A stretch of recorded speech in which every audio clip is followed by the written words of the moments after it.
Hey, sorry for the absence. I've had an interesting winter break. I haven't even been watching YouTube videos, let alone making them. But I'm going to be back on track, and my New Year's resolution is to post every single week.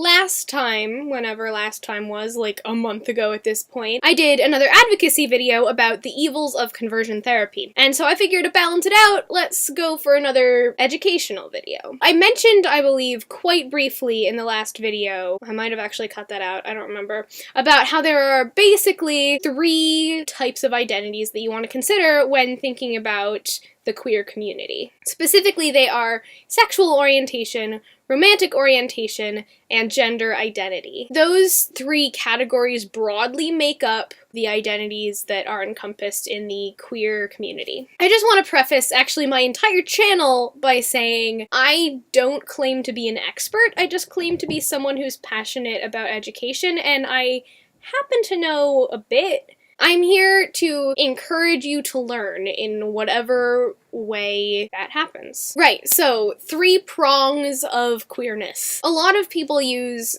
gay as an umbrella term of sorts, which is actually kind of incorrect because if a person identifies as gay, that's only 1/3 of their identity. Say someone identifies as a gay cis male. That means they are a cis man attracted sexually to other men, and if they don't give another modifier, it would imply that they're also romantically attracted to men. Oftentimes, people's romantic and sexual orientations match up. So a gay man would oftentimes also be romantically attracted to other men. However, this is not always the case. You could have a gay aromantic man who is sexually attracted to men but not romantically attracted to anyone. Or you could have a bi-romantic lesbian who's sexually attracted only to women but romantically attracted to multiple genders. Or it can go the other way around too.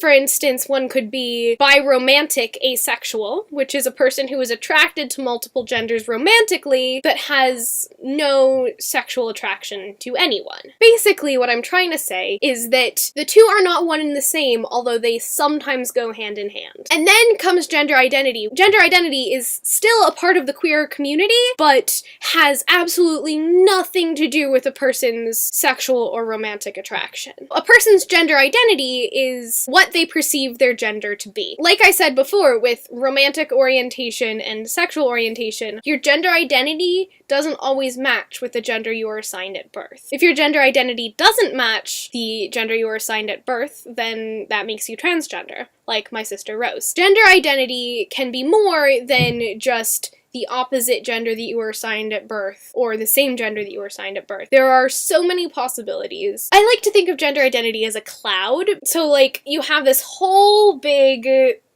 space, and each individual position within this space is a different identity. No one raindrop in a cloud is the same as the rest of the raindrops. They aren't on a single plane of existence, it's 3-dimensional, and it can go in all these many directions. Anyone's gender could be anywhere in this big cloud of gender stuff.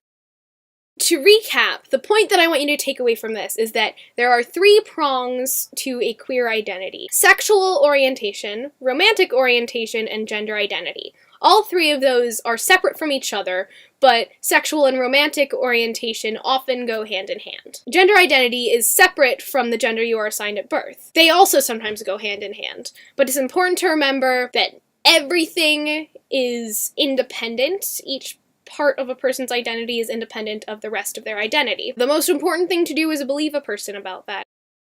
Thank you so much for watching. If I got anything wrong, please feel free to let me know in the comments. If you have any questions, also feel free to ask them in the comments. And I will hopefully see you next week. Bye! Someday we'll find it, the rainbow connection, the lovers, the dream.